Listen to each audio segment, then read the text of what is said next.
I'm Rob Whitfield with the Orange County Register, and welcome to OCN2 for Friday, May 15th.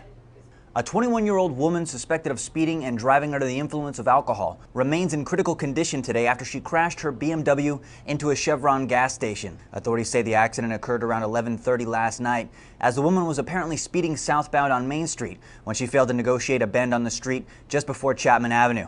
Firefighters found the woman unconscious and unresponsive. She was extricated from her vehicle and taken to UCI Medical Center in Orange in critical condition. Authorities say based on evidence at the scene, speed and alcohol are suspected factors in the crash. The investigation is ongoing. A mortgage broker who wanted custody of his 5-year-old son has been sentenced to 3 years in prison for an elaborate murder-for-hire plot targeting the mother of his child. 30-year-old Daniel Patino of Santa Ana pleaded guilty to 1 felony count of solicitation to commit murder. If Patino had been convicted at trial, he faced up to 9 years in prison. Patino was arrested last August after he tried to hire an undercover sheriff's department investigator to kill his ex-girlfriend. Patino's plan was to make it appear she died in a car crash. He was arrested immediately after the meeting.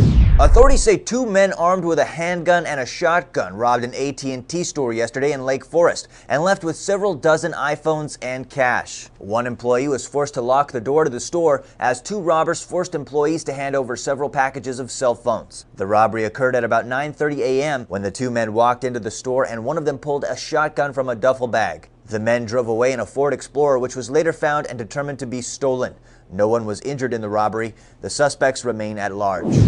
Thanks to the heroics of 2 Irvine middle school teachers and a principal, 13-year-old Greg Sabin is still alive. During physical education class in April at South Lake Middle School, Sabin collapsed during a half-mile jog after suffering a sudden cardiac arrest. While teacher Greg Campbell called 911, teacher Julie Ho began rescue breathing. Then Principal Bruce Barron took over for Ho, assisting with Greg's breathing as Campbell continued with chest compressions. 11 minutes after the 911 call, the paramedics arrived and raced Greg to nearby Kaiser Hospital, where his condition rapidly improved.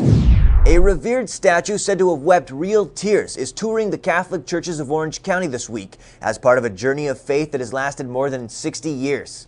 The small statue depicts the Lady of Fatima, who tradition says appeared as an angelic vision to 3 children in Portugal in 1917 and told the children to pray and recite the rosary to bring an end to the war. The statue will be at Our Lady of Guadalupe in Santa Ana today and then move on to Catholic parishes and other sites around the county until May 21st. For a list of those sites, click Read the Story below. And you can read more about all of these stories and get your breaking news all day at ocregister.com.